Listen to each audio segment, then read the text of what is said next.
Bismillahirrahmanirrahim. Yambaghi likulli syari'in fi fannin an yatasawwarahu qabla syuru'i fihi liyakuna ala basiratin fi ilmi. Seyogyanya bagi setiap orang yang memulai kajian pada satu disiplin ilmu, menggambarkan dulu, membangun struktur dulu, mempetakan dulu, di mapping dulu sebelum kita lebih lanjut mendalami daripada disiplin ilmu tersebut, agar supaya kita jauh lebih meresap, jauh lebih mendalam di dalam mengkaji disiplin ilmu tersebut.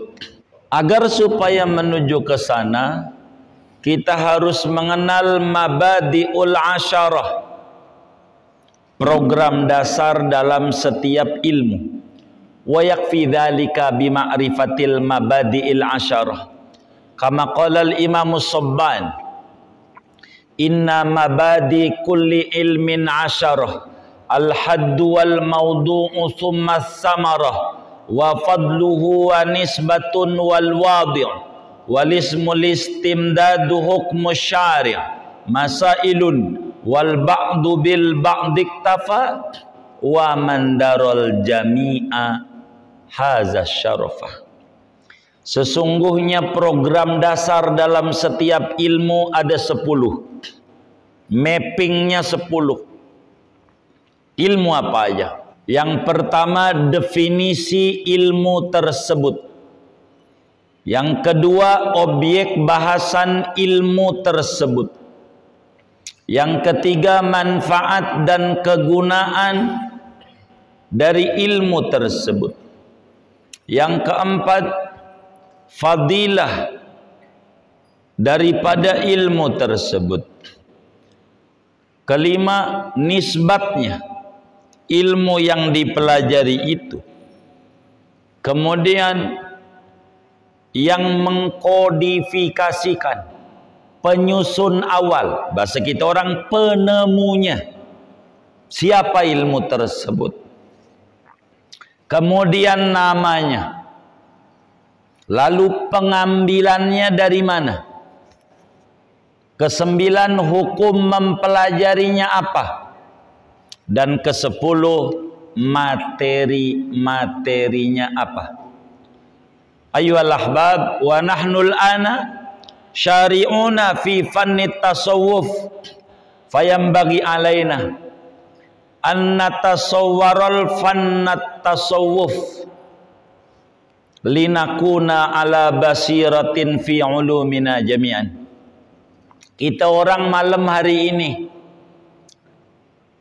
mengkaji tentang disiplin ilmu tasawuf, maka kita kudu membahas terlebih dahulu apa definisi ilmu tasawuf. Objek bahasan ilmu tasawuf apa? Apa manfaat dan kegunaan mengkaji ilmu tasawuf? Apa fadilahnya belajar ilmu tasawuf?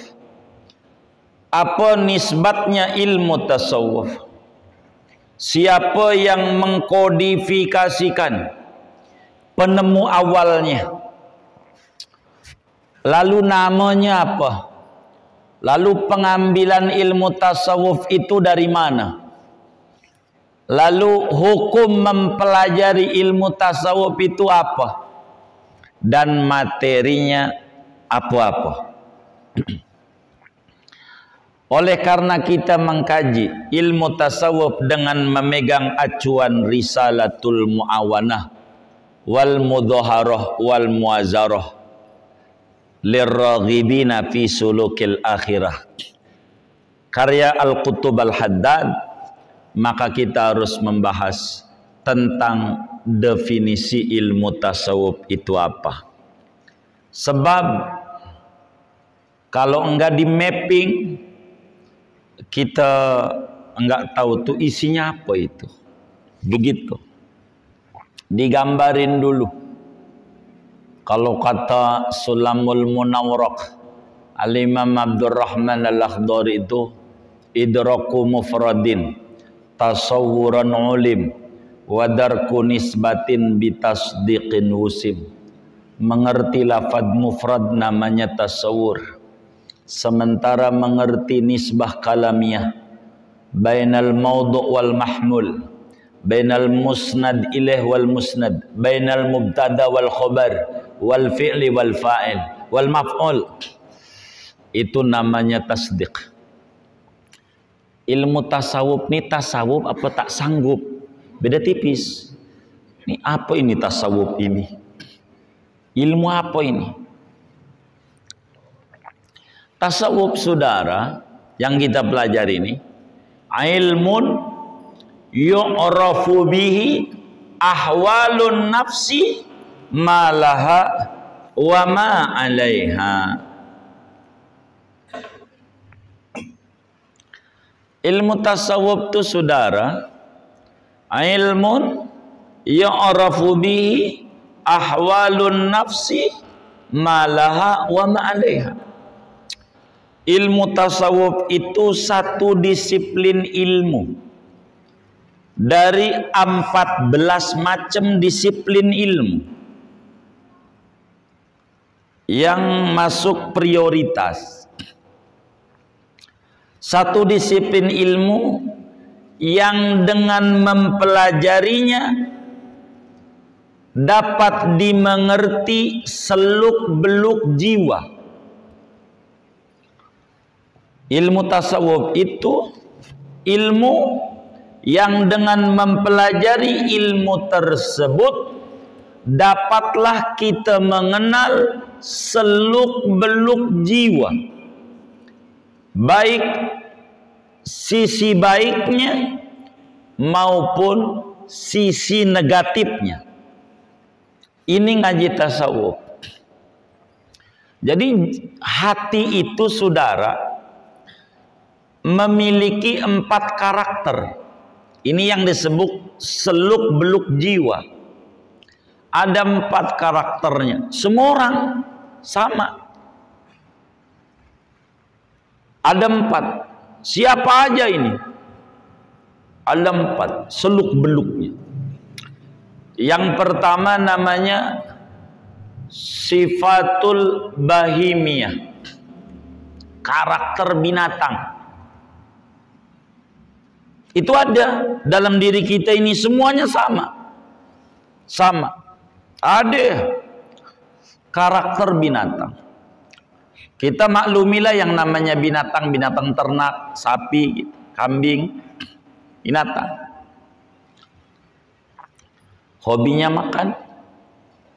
Jadi tempat makan di mana aja tahu. Itu di Joglo ada Surasem tuh, ada Surasem, Joglo. Itu di Kembangan ada kepala kakap, tahu aja. Ini namanya nih karakter binatang. Yang nggak bisa tahu aja dia. Ini namanya sifat al-bahimiyah. Ini ada dalam diri kita. Pengennya tidur, pengennya main, disebut hardolin gitu. Dahar modal ulin atau harmoko, dahar modal ngaroko. Ini ada dalam diri orang.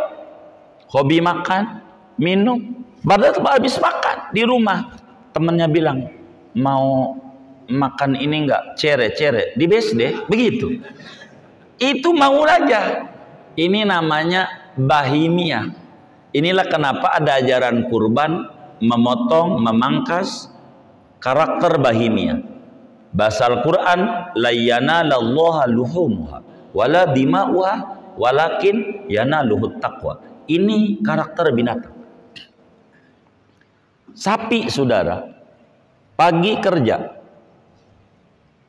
kemana? Kantor, namanya ladang. Ya kantornya sapi itu. Siang makan, di mana? Warung Padang, padang rumput. Habis itu kerja lagi. Sore pulang, kemana? Ke kompleknya, kandang namanya. Besok pagi begitu. Bila kemudian kita ada, pagi ke kantor, siang makan, pulang lagi, tidur, nggak kenal dohor, asar, maghrib, isya, subuh. Ini namanya karakter binatang. Nah, ini nih kita harus kenali yang kayak begini nih.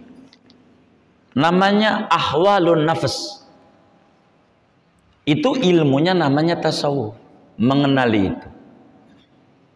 Karakter tuh ada, mau siapa aja, begitu. Karakter binatang, begitu. Itu ada di kita. Kadang kalau kurang pandai menguasai ini lebih parah dari binatang yang disebut ulaika kal an'am balhum adall. Itu kalau ngomong binatang nih, ayam jago. Saya nih dari lahir sampai nih hari belum pernah lihat ada ayam jago demen sama ayam jago, belum pernah lihat. Saya nggak tahu saudara di kampung baru ada nggak jago demen ayam jago?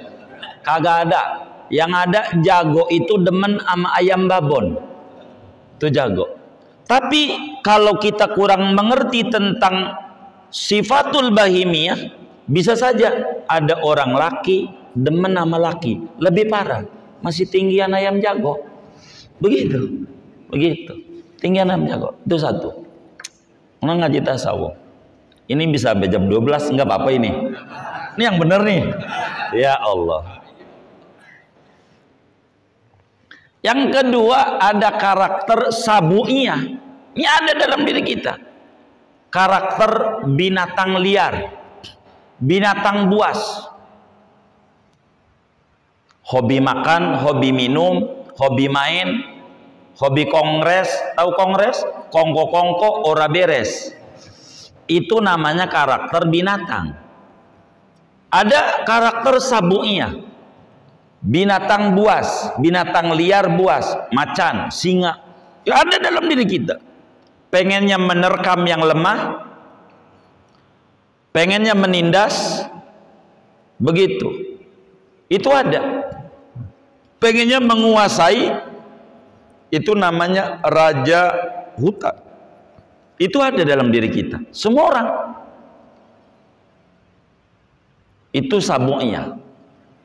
Begitu, pengen menguasai, begitu, macam-macam.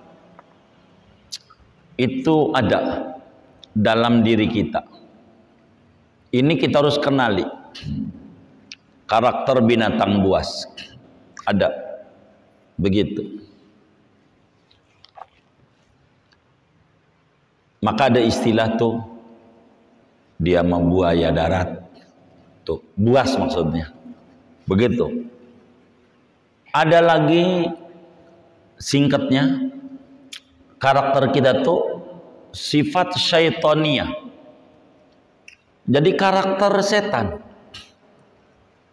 Begitu. Karakter iblis. Apa tuh? Pengennya menyesatkan orang, ngiri, dengki. Iblis tuh begitu. Adam didemenin malaikat, nggak boleh sama iblis. Iblis nggak mau, suruh sujud sama Adam nggak mau. Iblis tuh anania, egois, gue aja. Itu ada dalam diri kita, anania. Namanya karakter setan. Itu begitu, ngiri, dengki, begitu, sombong. Itu ada. Jadi ana khairun ana beda. Itu begitu. Dan ada karakter rububiyah. Karakter priketuhanan. Ada dalam diri kita. Sayang, cinta, pengen berbagi. Ada. Apalagi kalau ada orang hajatan manggil dangdutan. Mana biduannya cakep lagi, pengennya udah sodako aja, pengennya berbagi itu sodako, namanya disebutnya apa namanya, nyawer, sodako sebetulnya, biar kita tahu sodako, begitu. Padahal tuh yang kita beri itu cuma manggil Kang Mas doang, nggak bikinin kopi kagak. Tapi kalau buat dia ada. Kalau bininya minta duit, orang ada. itu ada namanya karakter rububiyah. Rahim, ada rahmah dalam diri kita. Sian, enggak tega, itu ada. Nah, ilmu tasawuf, ilmu mempelajari karakter-karakter ini supaya kita memproses bagaimana memprosesnya. Nah, inilah ilmu tasawuf. Ilmun yu'rafu bihi ahwalun nafsi ma laha wa ma 'alaiha. Lalu apa objek bahasannya? Apa yang dibahas? Maudhu'nya an-nafsu min haitsu ma ya'rudu laha minas sifati dzamimah wal hamidah. Objek bahasanya jiwa. Jadi jiwa itu bisa saja dimasuki yang baik, bisa saja dimasuki yang buruk.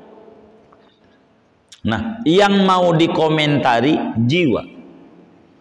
Jiwa itu bukan akal,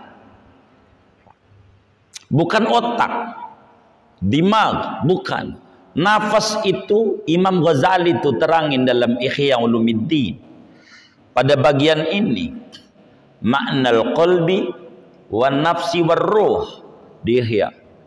Itu nafas tuh saudara, jiwa nih, latifah rabbaniyah. Jadi kehalusan-kehalusan bangsa ketuhanan. Itu jiwa. Jiwa ini nggak ketemu, saudara. Nggak ketemu. Begitu. Yang ada di Grogol tuh rumah sakit jiwa. Maksudnya rumah sakit gejala jiwa, bukan jiwa. Dokternya sendiri nggak tahu jiwa tuh mana, karena bukan bagian dia. Nggak bisa dia. Kalau dia tahu jiwanya, nggak ada rumah sakit jiwa, udah sembuh semuanya. Begitu. Jadi jiwa nggak tahu. Begitu. Ada orang nyanyi lagu Roma, Grogol, telentang, habis itu tengkurap, nyanyi juga. Ditanya, kenapa ente begini-begini? Ini sin A, ini sin B. Itu begitu. Jadi ya kayak begitu. Maksudnya ini dibalik di kasetnya begitu. Orang gila ya. Itu selagunya dia. Tuh begitu. Nah, ini nih yang kita mau pelajari, objeknya jiwa. Jiwa itu bisa menerima berbagai pesan-pesan ilahi. Kalau dalam bahasa Ari Ginanjar, ISQ bahasa mereka, bahasa beliau itu, namanya God spot. Ini nih yang kita mau pelajari. Jadi yang boleh duduk di majelis ini yang punya jiwa. Yang merasa nggak ada jiwanya boleh pulang duluan. Emang begitu. Emang ini yang punya jiwa aja. Gitu. Itu yang dinyanyikan di dalam lagu Indonesia Raya. Bangunlah jiwanya, baru bangunlah badannya. Badan ini bungkus doang, saudara. Bungkus doang. Kalau nggak ada jiwa nggak ada artinya. Buat apa? Kalau ngomong jantung, kolbu tuh jantung, yuk kambing juga punya jantung. Tapi bukan nafas yang dia punya. Bukan. Tapi nafas ini bisa lurus, bisa tidak. Wa nafsi wa masawaha. Ini bisa, dan ini yang kita kaji. Al-Quran itu menyebutkannya, ada namanya qalbun salim, ini yang kita mau tuju. Ada namanya qalbun marid, ada qalbun mayit, dan ada qalbun qasi. Para qasi. Dalam kitab Zubad, wa inna ab'ada qulubin nasi min rabbinar rahmani qalbun qasi. Itu begitu, saudara. Ini kita mau ngaji jiwa. Jiwa. Begitu. Maka kebahagiaan Allah berikannya pada jiwa. Ala bidzikrillah tatmainnul qulub. Dengan zikir jiwa jadi tenang. Jadi bahagia tuh adanya di jiwa. Orang kaya bisa bahagia yang tidak dimiliki oleh orang miskin. Orang miskin bisa bahagia yang tidak dimiliki oleh orang kaya. Masing-masing berhak bahagia. Begitu, berhak bahagia. Nah, ini mengatur itu. Lalu apa manfaatnya kita mempelajari ilmu akhlak tasawuf? Wa ma samaratuhu wa ma fawaiduhu. Apa buah, apa manfaat yang kita bisa petik dengan ngaji semacam kitab Risalatul Mu'awanah? Ngaji yang kita mau petik cuman 3, enggak lebih. Kha, ha, jim. Ini tujuannya 3 doang. Kha, ha, jim. Apa itu? Jadi takhliyatun nafsi an jami'is sifatil madmumah. Tujuannya ngaji tasawuf itu membersihkan jiwa dari karakter-karakter tercela. Dibersihin karakter buruk, dikosongin. Kha itu huruf yang ada titik di atas. Di atas nih egois, keakuan, sombong, iri, dengki, ujub.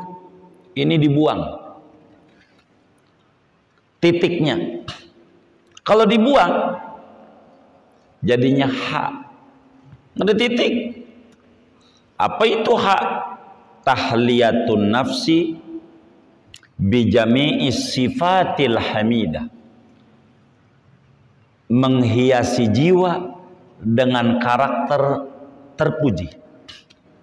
Enggak bisa kalau enggak dibuang. Bandingannya ini kopi. Nih jangan baperan berarti minta kopi, bukan. Jadi nantinya ke situ. Enggak, nih kopi. Ada kopinya kan hitam. Kita kasih air putih, nggak bisa bersih, hitam aja, isi hitam aja susah, karena harus takhliyah, harus dikosongin dulu, baru diisinya gampang. Nggak bisa kalau nggak dikosongin, kosongin dulu, bersihin dulu, bersihin dulu. Dari yang buruk-buruk, baru diisi yang bagus. Nggak bisa diisi yang bagus kalau nggak dikosongin dulu, dibersihin dulu, kudu dibersihin. Itu begitu. Namanya tahliyah. Namanya. Hak. Kalau udah dihiasi dengan akhlak yang baik, itu titik nongol sendiri. Yang tadinya di atas jadi di bawah. Titik. Tadinya di atas jadi di bawah. Namanya jim, nongol lagi. Dihapus tuh kagak mau. Ini dihapus, hilang, nongol lagi di bawah. Itu yang dicari. Jim tuh namanya tajalli. Merasa kehadiran Tuhan dalam hidupnya. Maka hidupnya bahagia. Dalam keadaan pandemi, endemi, bahagia aja. Itu begitu. Karena yang muji Tuhan. Tajalli namanya. Merasa ada kehadiran Allah, namanya hakikat. Kalau bahasa Imam Zainuddin bin Ali Al-Malibari, wa haqiqatun la wusuluhu lil maqsidih wa musyahadun nurat tajalli bin jida. Jadi ini namanya tajalli, saudara. Merasa ada kehadiran Tuhan dalam hidupnya. Dan ini yang dicari di dalam kita mengaji tasawuf. Maka kalau bahasa jurumiyah, Jurumiyah aja lah ngaji, tak usah tinggi-tinggi. Sebab man la ma'rifata ajurum laisa lahu ulum. Yang kagak ngerti jurumiyah enggak dihitung ada ilmunya. Biar kata dia pinter, begitu. Jadi jurumiyah aja. Di jurumiyah itu al-i'rabu arba'atu aqsam. Wa aqsamu, jadi al-i'rabu arba'atu aqsam. Begitu. I'rab ada 4. Jadi perubahan karakter jiwa 4. Begitu. Ada rofa, ada nasab, ada khafad, ada sukun. Bahasa gampangnya ada dhammah, ada fathah, ada kasrah, ada sukun. Dan ini namanya at-tariqu ilallah arba'atun. Dhammun, fathun, kasrun, sukunun. Kata jurumiyah. Allah kasih rezeki banyak, kita ziarahin makamnya di Maroko. Bukan Maroko, bukan. Maroko. Ini ujung sebelah sononya Spanyol. Imam Sonhaji namanya. Di Fes Sonhaj. Jadi orang kalau pengen wusul kepada Allah kudu dhammah. Apa tuh dhammah? Dhammus sholihin. Kudu kumpul sama orang-orang soleh. Kumpul dulu. Nggak bisa kalau nggak kumpul. Kumpul dulu. Kumpul tuh demen. Jadi mahabbah dulu. Jadi dhammun bisolihin, yakni mahabbatus solihin. Itu begitu. Tanpa itu nggak bisa. Cinta dulu untuk menuju usul sama Allah. Nggak bisa usul kalau nggak cinta sama orang soleh. Man adali waliyan faqad adantuhu bil harbi. Begitu kata Allah dalam hadis qudsi. Imam Bukhari tuliskan dalam Sahih Bukhari dari Abu Hurairah radhiyallahu anhu. Kalau kita udah dhammus sholihin, cinta sama orang soleh, cinta totalitas sama orang soleh, bakal datang fathah. Allah buka dada kita. Dibuka tuh dada kita. Diberikan pemahaman tentang kehidupan. Kalau udah dibuka nih, udah fathah, datang kasroh.